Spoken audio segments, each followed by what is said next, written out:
you. Thank you all for being here on what is one of the more beautiful evenings we've had so far this year. Thank you for carving out some time in your schedule to join us. My name is Mallory Arents. I'm the head of adult programming here at Darien Library, and it's my great honor to welcome you to Publishing a Day in the Life. I'd like to remind everyone that programs at the library are made possible by our annual contribution to the Friends of our Library campaign. Everything we do here in this space, all of the books on the shelves, all of our computers are made possible because of your donations, so thank you. I also wanted to thank our good friends at Fair Bookstore. They could not be here tonight and are very sad to miss this event. They have, however, given us some vouchers for all of you. So at the conclusion of tonight's event, just stop by to see myself or my colleague Pat, and if you want to buy one of these lovely ladies' books, you get it at a discount from Bear Bookstore. So thank you, Bear Bookstore. Tonight we have the great honor of welcoming not one, not two, but 4 renowned authors, as well as an editor for good measure, to our community room. The ladies of this panel bring a wide variety of writing and publishing experience, have been incredibly gracious with their time, talent, expertise, as well as some books they've donated for us as well. At the conclusion of this event during the Q&A, the first 5 people to ask a question will be handsomely rewarded with a Darien Library tote bag, complete with some books. There's some chapstick in there, hand sanitizer. I mean, you really can't go wrong. It's incredible. So without further ado, you are not here to hear me speak. Please join me in welcoming to the library Jamie Beck, Patience Bloom, Jane Hertel, Erika Kelly, and Wendy Walker.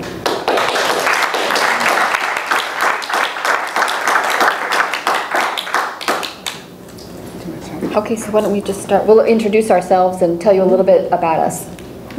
I'm Jane Hertel. I write cozy mysteries. So if you like Murder, She Wrote, or Monk, or any of those kind of amateur, well, Monk isn't really an amateur sleuth, but amateur sleuth novels, that would be me. I write as Susanna Hardy, the Greek to Me mysteries, which are set in a Greek restaurant in the Thousand Islands in New York State. And as Sadie Hartwell, I write the Tangled Web knitting mysteries. And my day job, I also work full-time as an editor at Annie's Fiction, which is a mystery and Amish romance book club publisher. And how you got Wow. You want to talk about how you got started a little bit? Oh, sure. A little quick. Oh, sure. So my publishing journey is that I had written a novel, and I didn't know how to sell it, and so I joined the Romance Writers of America, Connecticut chapter, which is terrific. If anybody's a budding writer, really at any stage of your career, that would be the place to go. And so I learned about the business of writing, and I did the whole querying agents and made the round of conferences, trying to meet up with agents and editors, and nobody wanted my stuff, but it's okay. So eventually, I did some tinkering based on some of the feedback that I got with the first 50 pages of the novel, and a friend introduced me to her agent, and this actually was at a conference, and he was very interested in it and asked me to send the pages, and he loved it, and he made me an offer. But when I did my research, I realized, well, guys never really sold anything. So while I was very grateful for the offer, I didn't accept it. But at that point, I was able to take that offer to my another much higher pick on my list of agents. And because once somebody wants you, they all want you, and that agent made me an immediate offer, and within 2 weeks I had sold a 3-book deal. So it can happen very quickly, and then of course it was another 2-year wait before the book actually came out. But that's my story. Okay. So everyone can hear me good, or well? So I'm Jamie Beck, and I came to writing in a little bit of a different way from Jane. I had sort of wanted to do it from early on as a teen, but my parents sort of discouraged that as a, unsafe career choice. And I went on to get my law and MBA degree, and I worked for 10 years in commercial real estate, lending, and corporate law. And then I got married and we moved up here, and I got pregnant, and I decided I really always hated being a lawyer, and this was a really good chance to not do that. And so I stayed at home for the first, my children were small. But then I got a little bit bored, and especially once they got into school, I was antsy and looking for something to do, and aside from just volunteering and all of the other things that a lot of my friends were doing. And so in the back of my mind was that wish, that childhood wish about, I always wanted to write a love story, I do write romance that's sort of closer to the women's fiction line, so there's a lot of family sagas, drama going on, but there's also a love story in all my books. And so I started to write a book. I had no idea what I was doing, and that really worked well for me, because I think had I known all of the things that you need to know, I would have been paralyzed by, I can't do that, I'll never be able to do that. So I quietly just started to write my very first manuscript, and I didn't tell anybody, because I thought if I don't finish or if I fail, I didn't want to be embarrassed, so I'll cop to the vanity.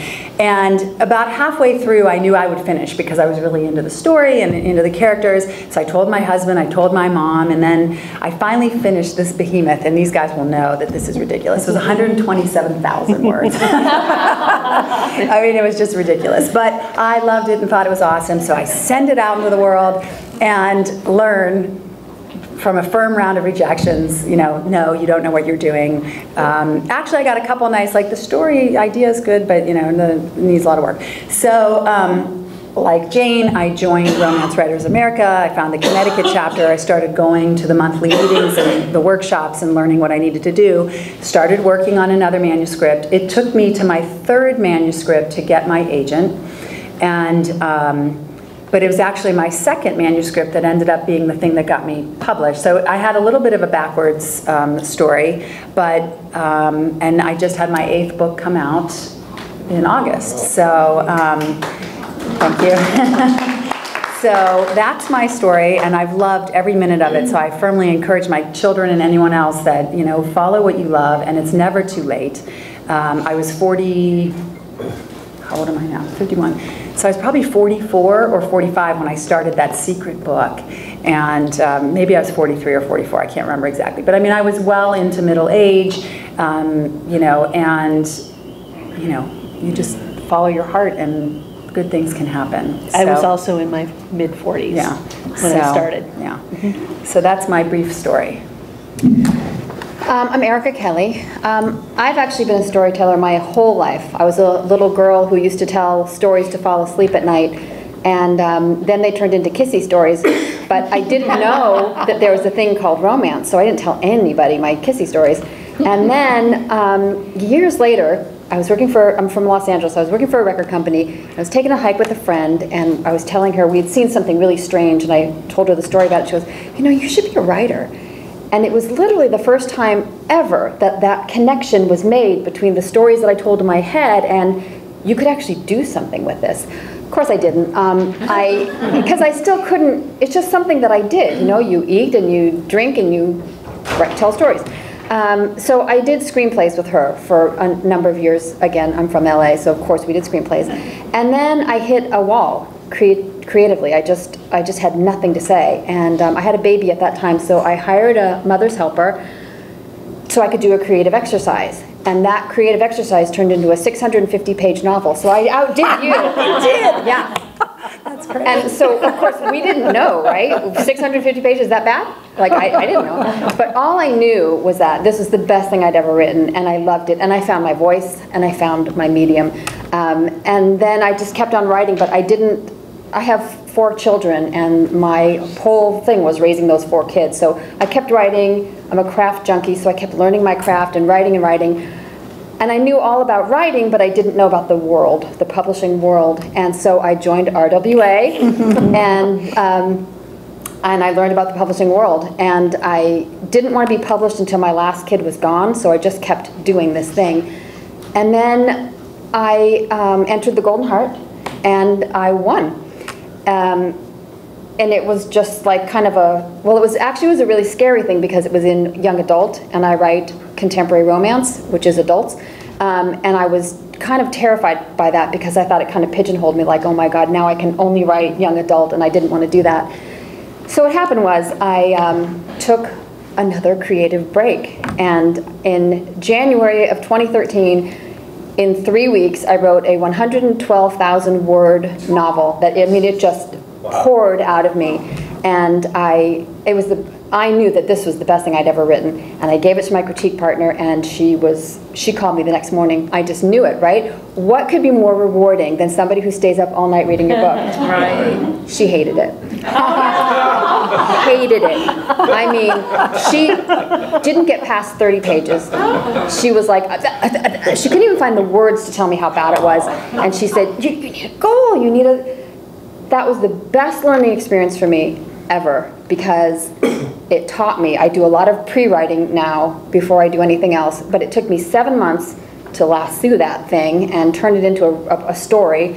And when I only let her read it one more time because she was mean, and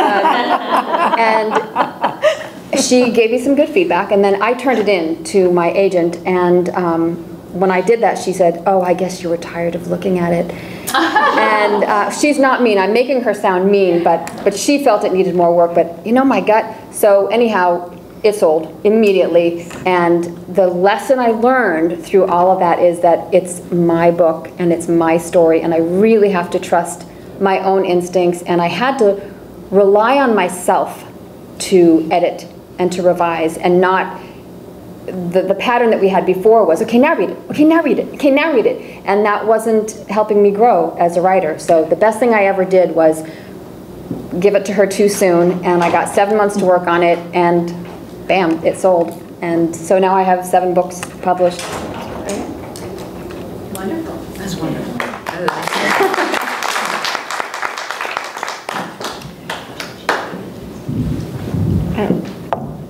Can you hear me? Yep. Yeah. My name is Patience Bloom, and I've been at Harlequin Books for 20 years now. Seems like a long time. I started when I was 10 years old. And I edit a variety of books, from historicals to paranormal, Christian romance, and then the really racy ones also. So it can be a confusing day, but a lot of fun, and I work with a lot of really wonderful people. So my journey to be an editor was an interesting one. I went to college, took no English classes, but I majored in French and Latin, which was useless for me. And then I got a master's in French also. I mean, wonderful, but useless. And then after I taught high school for a while, and then I moved to New York and wanted to get into publishing, and I just wound up at Harlequin. Now I was a secret Harlequin reader on the side. And I've really learned a lot, and I've worked with a lot of really complex, lovely people, and which is why I'm still here after 20 years. So I can't really imagine doing anything else. But I'm also a writer. I tried writing romance, and I have 3 romances that I never want anybody to look at that I wrote 20 years before I started working for Harlequin. But my journey to be a published writer was one that hardly ever happens. I was sitting with an agent. We were talking about Harlequin issues, and we were talking about trading our life stories, and I told him the story of how my husband and I reconnected 26 years after we went to high school. He was the cool guy, I was the wallflower, and when Facebook, sort of blossomed, he saw me on his suggested friends list, and we had this correspondence, and then he moved to New York and we got married. So it was kind of very strange, but That'd make a good novel. so he said to me, you need to write that story and I'm going to represent you. So, and it wound up being a book, so, which is in the tote bag. And it's a really good book. It's a really good book. It was a lot of fun. So. Did you change your name? No, I changed my name because my name originally is Patience Smith, and I thought, how cool would it be to be Patience Bloom? I mean, just the name itself. It doesn't matter if I'm in my 40s. So I had to change it to my husband's name. It's great.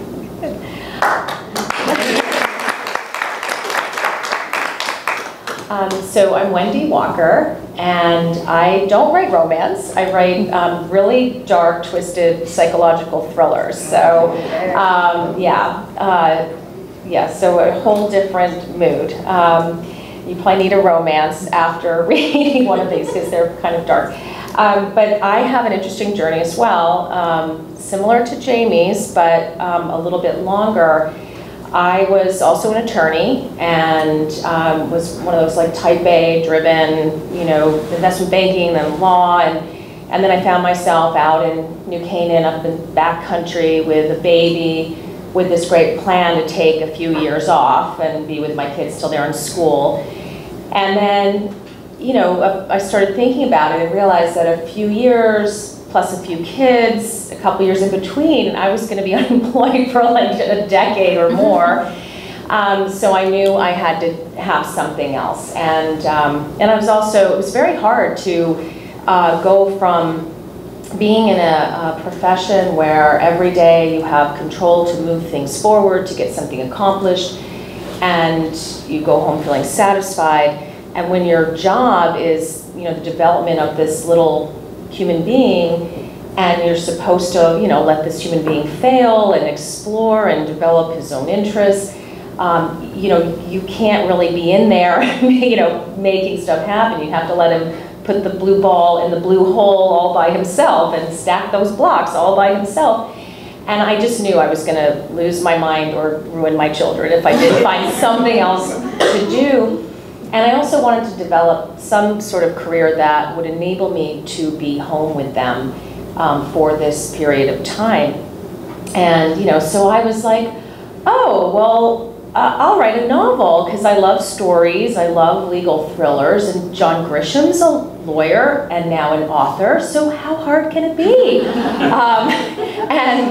It was really one of those moments where you just, I wish I could hit rewind and go back to that day and like go and join a group or take a creative writing class, because I ended up spending about 6 years having babies and, trying to write here and there, finishing a legal thriller, only to find out from a writing professor who critiqued it that yes, it was a good story, but I had no idea what I was doing in terms of structuring a novel. So I took a crash course, revised it, years went by, finally got an agent. That book never sold, and by then I was very interested in women's fiction and women's stories, because then I had 3 kids. I had been living in the suburbs all of this time, and I really was interested in telling those stories. So I wrote a women's fiction novel, and I got a publishing deal, a 3-book deal. And I thought, again, naively, I made it, yay! And your mind goes to all different places, like, I'm gonna be on the bestseller list, and then they're gonna make the movie, and George Clooney might star in the movie, and I'm gonna meet George Clooney. You just have these ridiculous, and so, note to self, talk to people, educate yourself about what the business is really like. So, as it turned out, I was on the lower end of the publishing deals, low advances, expectations to go out and pound the pavement, sell my own books, market my own books. And it wasn't a career. It wasn't a sustainable career that was developing after 2 books. And by then I was a single mom, so I had to start getting serious about making money again, or having a long-term goal for myself. And I went back to practicing law, and I went back into family law, which gave me a lot of interesting psychological training. And I just fell in love with all of these dark psychological illnesses and conditions that I was exposed to and learning about. And at the same time, I had not given up on writing. I felt like I had my foot in the door, and as you've heard from everyone, like just getting that agent, getting out of the slush pile and getting your foot in the door is like everything. And I didn't want to give that up, and I also knew it was going to be a better fit for me to be home with my kids.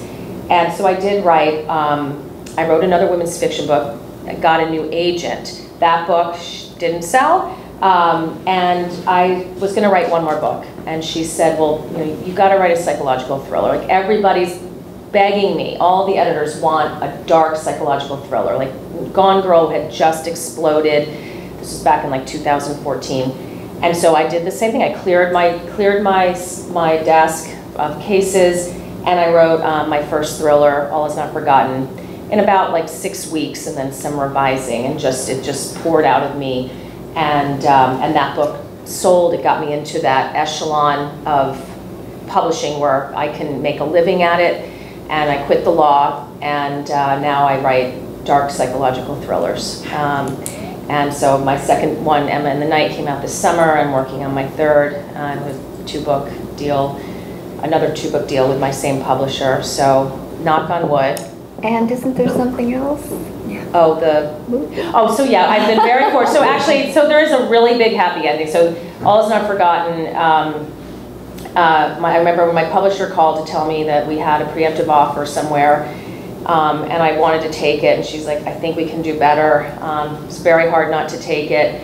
And we didn't take it. We ended up going to an auction, sold the book at auction, and then a day later, I was on the phone with Reese Witherspoon, who was interested in optioning the book for film.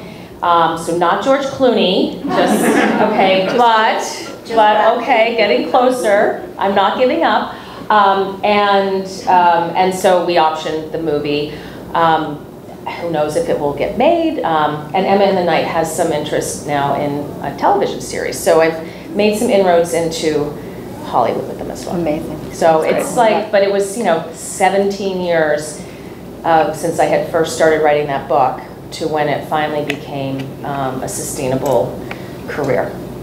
So, yeah. And that's it. So do you guys have any questions for us? Yeah. Oh, right, we have the 5, forgot the 5. Go ahead. I have a question about agents. You all talk, well, I sat next to one, well, I met him at a conference. It cannot be that easy to get an agent. Please help. Well, first of all, we went to conferences. That's the key, is when you go to a conference, you have a pitch session, and that's your first introduction to them. So instead of just blindly sending something, what's that called when you, slush pile. Instead of the slush pile, they meet you and they say, yes, that interests me, I will read it. So that's your first removal of a barrier.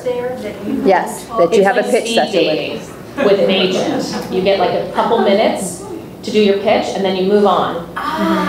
And no, it's not easy at all to get an agent because they're inundated, obviously. But I won an award, right? So that helped me get one. I mean, everybody has a way that they got in there. I did not do any person-to-person pitches. I got my agent the old-fashioned way with query letters, and writing a query letter that eventually caught an agent's interest. They ask for sample pages. If they like those pages, they ask for the whole manuscript, and then if they like the manuscript, then they want to sign you. It's just a cold letter? I did cold letters. I mean, I did that, but again, it took me 3 times of doing it to learn how to do it smarter. So if anyone out there, the way it finally worked for me was, number one, my writing got better, because by the time I wrote the third and had taken a lot more, classes and workshops, I knew what I was doing. But also I researched the agents better. I tailored each letter to that agent, people that they represented that I thought were similar in storytelling to mine. So I didn't send out the same query letter to 30 agents all at once and then just get all these rejections. I said, okay, I'll do 5 and I'll wait to see what the feedback is. If I don't get any, that tells me something wrong with the query, and then, or whatever. So I just got smarter about the process. But also I think that book was just better written too than the ones before that. But it's very hard. They get probably like 1,000 a week or something. Yeah. But I will say the most critical thing, in my opinion, just my opinion, is you have to have a hook. Your book has to have a sensational hook. If it's just a well-written story, it's just not going to get anyone's attention. They're just inundated with stuff, with stories, and so you need a compelling hook to get the attention. And the book has to be like in the first sentence of your query letter. The query letter is like everything, and it has to be, you know, the very first sentence. And there's so many tools online about how to write these letters in a way that will capture someone's interest and you know, and get you out of that slush pile. But honestly, I did it the old-fashioned way as well. I sent out about 100. This was many years ago, so this was before they were accepting them online. I was at Kinko's copying, literally copying, like, you know, 5 pages and a query and a synopsis, 10 pages, you know, and I sent out about 100 snail mail, and then watched all my rejection letters came in. But I got a few. I got 3 who wanted to read the manuscript out of the 100. But now I think these conferences, my agent, I know for a fact, and she tells me this, she goes to these thriller fests and these conferences, and she does read, she will always find like 2 people there, and she will read the first whatever chapters of the manuscript from someone that she meets there above her slush pile. So it's just that one thing that other people aren't doing, and that's what you need. You just need, because they're looking, it's like college admissions almost. They're looking for a reason to either take you out of the slush pile and read you or throw you away, because they have, it's huge. I mean, it's online, but truly, everyone is looking for the next best thing, so they want it. They do want it. They do. And they will say, like, we know, right, we know there's stuff in the slush pile that's gold, but nobody, you know, who has time to look through for a needle in a haystack every single day, you could never find it. So if someone can tell them, you know, just give them a reason to read yours. How much then influence does that intern who has to read through the slush fund before it gets? All the influence. I mean, my daughter is an intern. She's the editor. Oh, yeah. Most about that. Well, the editorial assistants who read a lot of the slush, they're very hungry to find good stuff. So they're pretty efficient as far as, and they have good instincts. And they're probably more likely to give a new writer a chance than me. So they're the best people to read it. And they're usually pretty efficient. I'm going to add something here. It's a little bit, it's on this topic, but it's a little bit of the other side of the coin too. That said, this is a very subjective business, right? I might love a book that Jane hates and vice versa. And my book that got me my agent, she loved it. We took it out to market to try to sell it. All of the romance editors said, oh, I like the writing, but it's too women's fiction-y for our romance line. And all of the women's fiction editors said, oh, we really like it, but it's so romancy for our... So no one wanted it. So the book that sold to my publisher was a different book, and I said to my agent, I really love, you know, this other story. Can we try to sneak it in? She tried to pitch it again. They still rejected it. So then I said, make sure I can self-publish it. You know, I believe in that story. And then they bought it because they didn't want me to bring it out before the book that they wanted to bring out. That book, when it came out finally, is my best-selling book to this day. And so they're looking for that indefinable thing and that thing, but you don't really know. And if I knew what made that book so much more desirable, I would replicate it over and over too, but you know, you keep thinking you know or you figured it out, and you just really don't.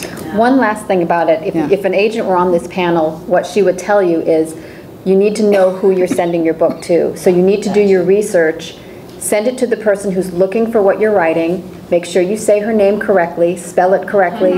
So those little things are key to getting noticed. Okay. That's wonderful. Thank you. All the women. I'm not trying to skew the conversation away from fiction or away from romance, but I'm a nonfiction writer. Okay. Is everything you've said so far true from your knowledge or your colleagues, what they tell you about the nonfiction side? For nonfiction, I know that, because my book's nonfiction, that the platform is very important. When you're querying agents, and also make sure you know what the agent is looking for, because they're very specific when it comes to nonfiction. And they have different guidelines as far as what they want you to send them. If it's an outline and a few sample chapters, if it's a query. And they also have different times of the year when they're accepting queries. So, and also what I would do is take advantage of social media and really follow the agent and see what they're doing. Some of them do quick queries online or on Twitter, and really, I mean, not stalk, but you know what I mean. Just sort of follow exactly what they're doing, and read all the guidelines you can find. Okay. So Wendy, I had the benefit of hearing you talk in your King Library at the Women's great, group. yes, okay. Yeah, and you talked about how your agent told you, well, psychological thrillers are selling, you know, write that. Yep. Are psychological thrillers still selling? Is that the genre that... They are. I would have to ask my agent if she's, I feel like I caught the wave. I don't know if I caught the end of it or it definitely wasn't the beginning of the wave. It is a very crowded field right now.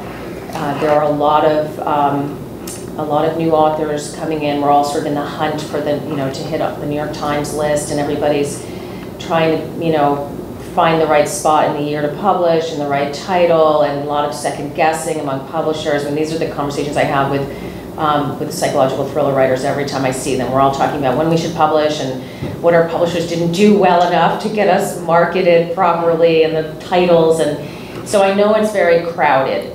The best advice I would have, and a lot of, I feel like, I feel like this is like selling out as a creative person, but the reality is that you got to get your foot in the door. You've got to get past gatekeepers, and publishing houses and then therefore agents, they have to sell books. So they're all trying to read the market and figure out what is selling.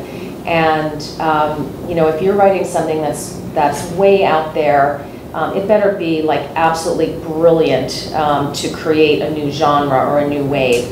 And maybe you can do it, but if you really want to get in and figure out, and if you're open to different genres, and that's what I was. I had written a legal thriller. I had written 2 women's fiction novels that were sort of on the darker side, and I loved all this dark psychology. I just didn't really know this genre was out there. So for me, it was just like the perfect fit.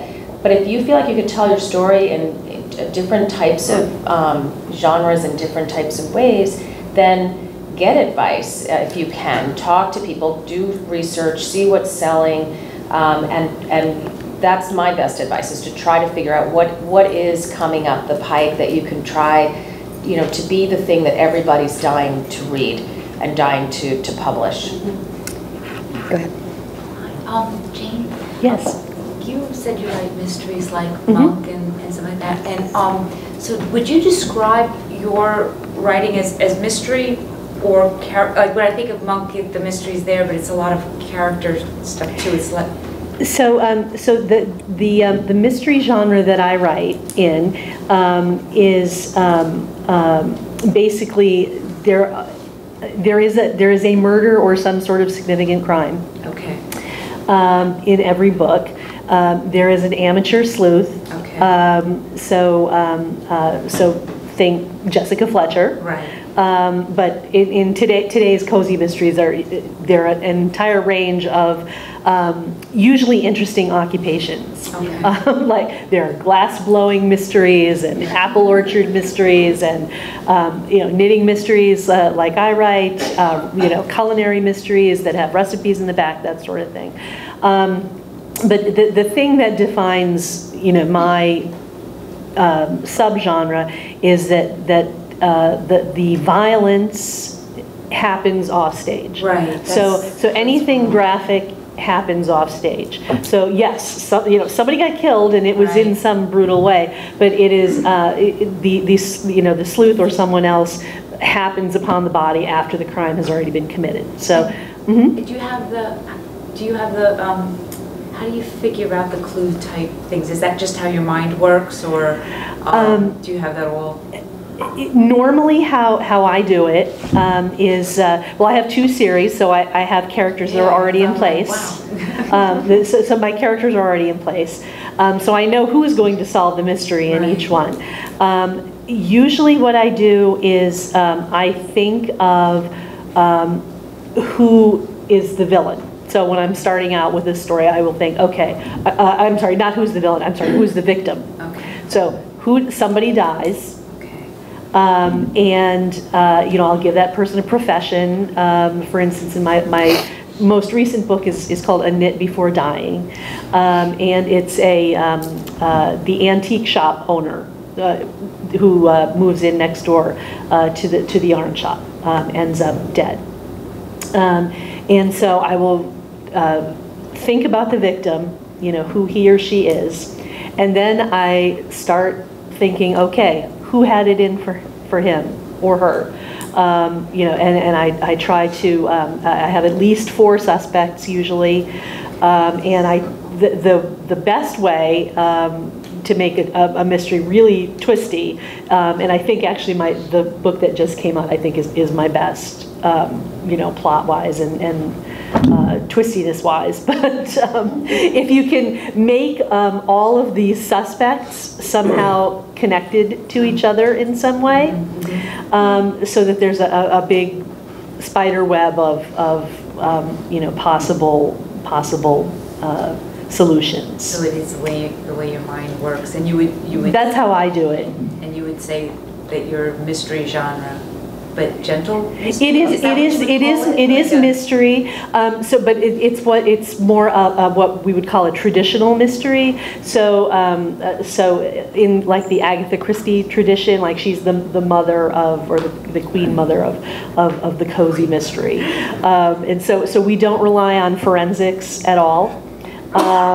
So we don't solve our mysteries by using DNA or fibers or blood spatter or anything like that. Autopsies, no. It's the old-fashioned way. That literally your sleuth goes around and talks to people and tries to figure out what happened. Thank you. I'll bring back. Yes. How does the consolidation in the publishing industry affected the sale of manuscripts over the last 10 years?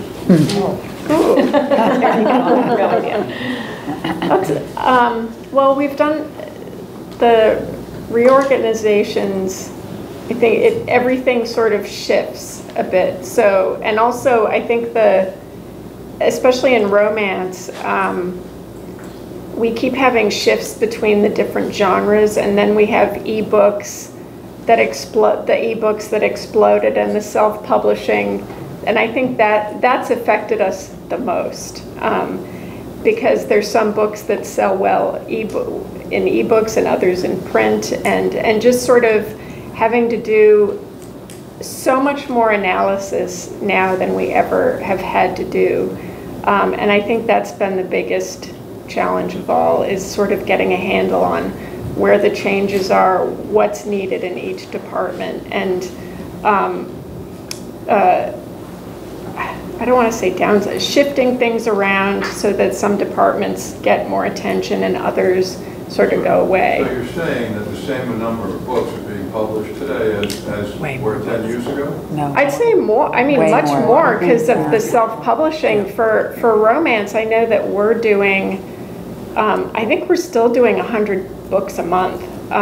It's just that some of those books are digital only, and some of them are both print and digital. There are more books being sold. Well, do you mean traditional, or are you including self-publishing? Including self-publishing. Yeah. Everybody's publishing now. So there are more books being published. Yes. Is it harder to sell manuscripts in that environment? Yes. It's harder to sell everything. Yes. Yes. Because, so here's some statistics that I remember from being at a workshop about this.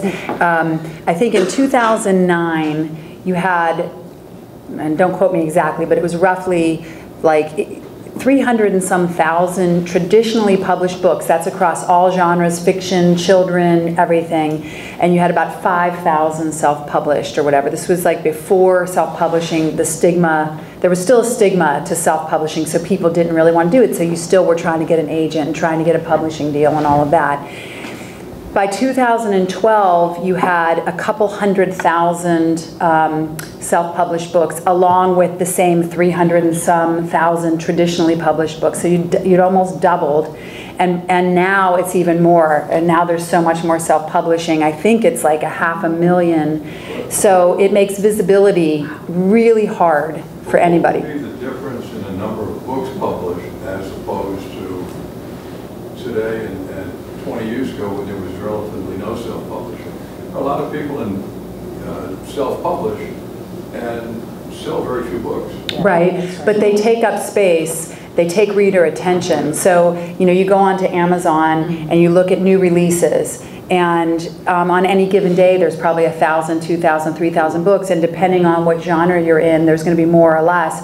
And so when you have your release, you still have all those other books coming out the same day, and the reader doesn't necessarily know this book was published by a traditional publisher, it's been heavily edited and all of this. This book was just put out by someone who doesn't really know what they're doing. They basically look at the cover, look at the back jacket, maybe sample some pages, and you know, they're not, so it's just so much more material. It just makes it, I think, harder for publishers to sell, makes it harder for us to get visibility. But then again, it also creates opportunity for people like me who, I'm not self-published, but like, let's take the example of that book that I said nobody wanted, because you know, your editor might love your voice and your story, but if the marketing team doesn't think they can sell it because it doesn't fit neatly in this box and it doesn't fit neatly in that box, or yeah, that was the trend 12 months ago when you wrote it, but by the time we edit it and get the book cover and put it out, it's going to be 18 months from now and that trend's going to be over. You know, there's all these issues that make it hard. So now I've lost my point where I was going, but I did have a point. But anyway, it's so I think that just there are more books out there, and I think it does make it harder for everyone, but it does create opportunities. That's where I was going. Yeah. If you are writing something that doesn't necessarily fit neatly into an easy marketing box, self-publishing does give those authors an opportunity to try to find their readership. And I do believe that there's a reader for almost every type of story, if it's told reasonably well. So there's about 1 million books that come on the market each year right now. And what we have to do as writers, because I'm old, so when I thought I was going to be published, I thought that I would be like, okay, I'm done, I'm published, awesome, now I can go write some more books. And it was a rude awakening to realize that I have to do all the marketing and all the promoting. I mean, I wasn't ready for that. And what I've learned in these years is that these women authors are unbelievably savvy. They do algorithms. They know every single movement. Just today, I was saying to my husband, I don't know why, but I went on Author Central to look at something, and one of my books had gone from here, well, I guess the other way, it went up. And I was like, oh, wow, look at that. And I thought, I'm such a knucklehead, because most authors are looking at that every day. They're tracking every single thing. So my point is, when you want to get your book out there in front of people, don't do what I do. Don't sit in your office and type and write your book. That's awesome.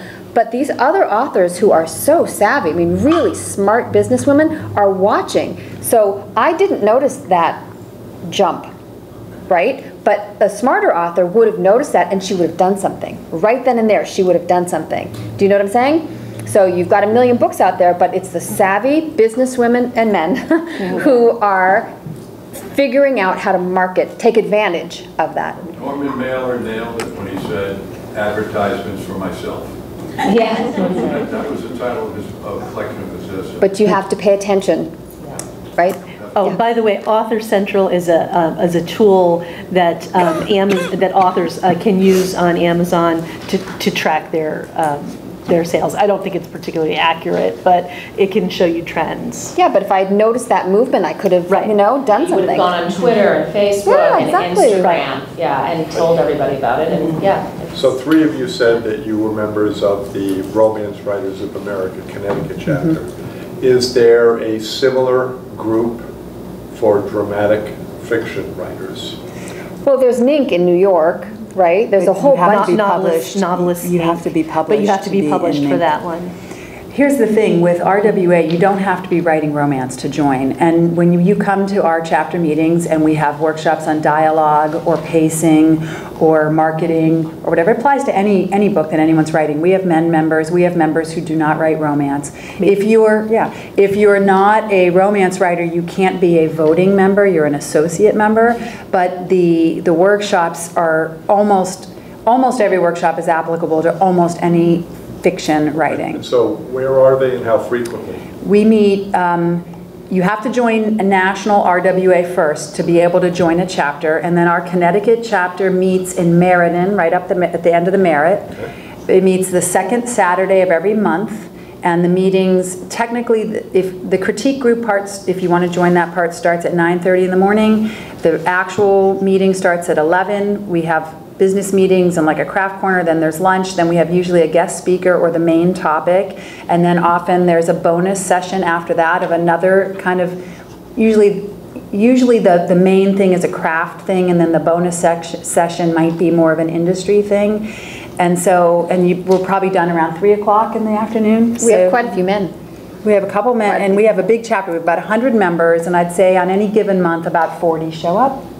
Some months we get more.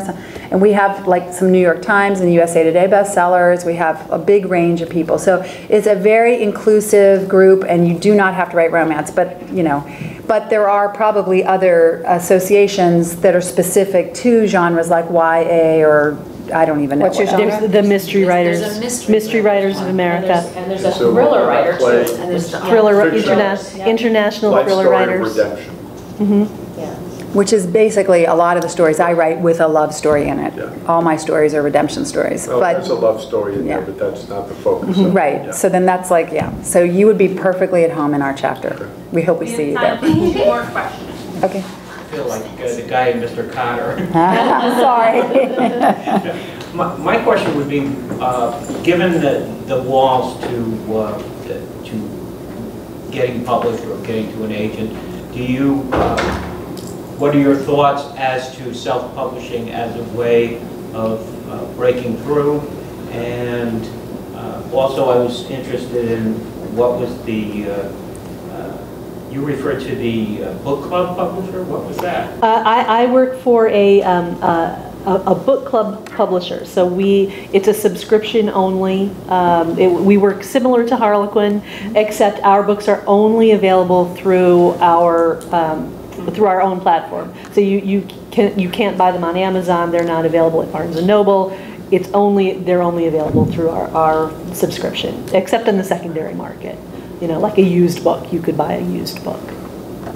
And as to your question on self-publishing, mm-hmm. I have a couple of friends who write sort of literary fiction and self-published, and I think what I've heard across the board is that 90% of your success is determined by your marketing ability. Mm-hmm. And there are so many techniques. A lot of it's through Amazon, the marketing strategies. There's no barrier to entry anymore with self-publishing. For $300, I think it's probably less now, you can be self-published even with hardcover books or trade paperback, print on demand. So people can buy an ebook, or they can order your book in print, and they'll print one copy. There's no barrier to entry in terms of financial, investment. It is kind of expensive. So I've done both now.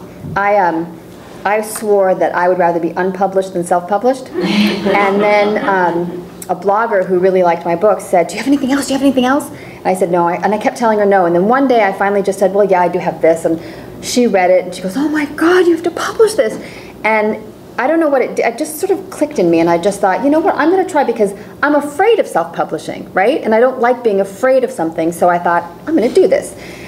And it's very easy to do. It's expensive. So you're paying for a formatter, and that's about $140. And then you're paying for a cover. That's a couple $100. Then you really do need a professional editor, because that's really the difference between who sells and who doesn't. And then an uploader. Maybe you can upload yourself, but I pay for that. So it is you know, it is costly. I know some authors I have a little group and they pay about $3,800 to publish a book. Ooh. That's the high end. I don't pay that much because I didn't care about these books as much. So you can do it, but you have to be a small business owner. You really have to pay attention. I know there's a lot of people out there now that will help you, quote, help you self-publish for a lot of money. Please don't do that. Please. No, you just break it down. You just pay the formatter, you pay the cover designer, you pay the editor, you pay the line editor. I mean, you pay for those individual things, and I don't know, you could do it for $1,000, $2,000, but it doesn't end there. You get it on the market. You have to do a lot of work in terms of, I pay for a publicist to do it, because I don't think anyone would find it if I didn't. You know, she knows the right blogs to send it to, and she knows the right people, right? And I wouldn't know that. So it is doable, but you have to become a small business owner.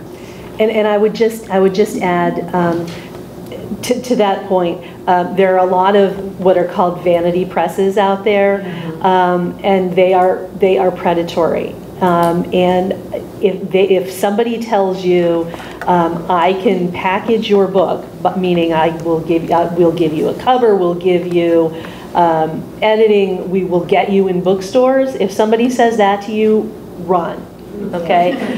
Because that if you're paying for it, because that's. These companies will charge you thousands of dollars and promise you the moon in terms of, oh, but I can get you into bookstores and that sort of thing. They can't. What they can do is get you into a catalog which would allow a bookstore to carry your book if they so choose. But they can't do that for you. So please don't consider any of those places. And just, I think you had another point as to whether you could use self-publishing as a tool to get into a traditional book deal. It's rare. Yeah. It's very, very rare. I would say that that's a really long bet, and here's why. An agent basically wants to make money. So they are looking for something that they can connect to, first of all, but they also want something that's commercially viable. If you self-publish 1 or 2 books and you don't sell them, and then you try to get an agent, and you have these 2 self-published books out there that didn't do anything, you're already kind of going with one arm tied behind your back, versus if you're an untested debut author that has nothing out there because you've been patient and you just keep taking the rejections and coming back and taking the, you know, like there's something, you know, about that. It's very hard to, you know, overcome bad sales if that, now if you're lucky, if you self-publish and you're doing pretty well, even Kindle, like the Amazon publishers, Montlake, Thomas and Mercer, Lake Union, depending on what you're writing, they have scouts constantly on their platform, and if they see a self-published book come out and start to pop, they will contact you and they'll say, hey, we see your books, do you want to be in this program, you want to be in that, and they'll try to, you know, pull you in. So if it goes well, it could work, but I mean, we all up here know a lot of authors who are working with big houses and have all the support, you know, the editorial support and all of that, and are still struggling just to sell 1,000 books, 2,000 books, 3,000 books in a year, let alone tens of thousands or more books. So it's not easy, and the success stories make it seem like it's easy, and it is not. But it's worth it if you love it. Like I always say, if you love it, do it, you know, and see. Yeah, you would. Where do you find out about these conferences where you meet publishers? Writer's Digest? And online. I mean, you can go online and research writers groups, writers conferences. Just Google. But Writers Digest lists them all. Northeast. They have a thing for conferences. You just click on it and it just it all lists all of them. And Writers Digest has a big conference every year too. I just want to say one quick thing, because I know a lot of people here seem to be interested in getting, you know, in entering the publishing world.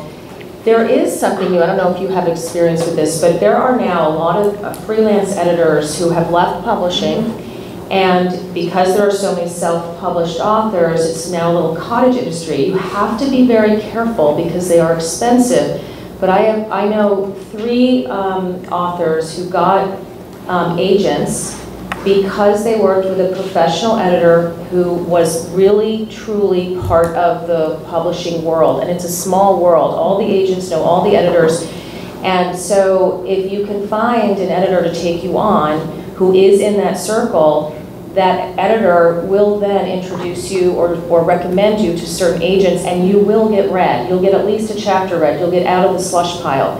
It can cost you anywhere from $1,000 to $5,000 to work with one of them, and you do have to be extremely careful that you're with the right one. But I do know three people who have gotten read and have gotten agents by doing that process, and that is something that's really, I think, taking off now. Yeah, so editor first, agent second. But it's different. It's not an editor who is working at a publishing house who acquires a book. It's someone who has left that and is sort of working on their own as a freelance editor. So they can't buy your book for a publishing house. They can work with you to revise it and restructure. But if you get one who's really trusted and has worked as an editor in a publishing house and knows agents, and agents trust their opinion, their reputation is everything. So the agent knows if they ask that agent to read your book, that your book is worth reading. And they have high standards and they maintain quality, and as a result, they can get you read by agents.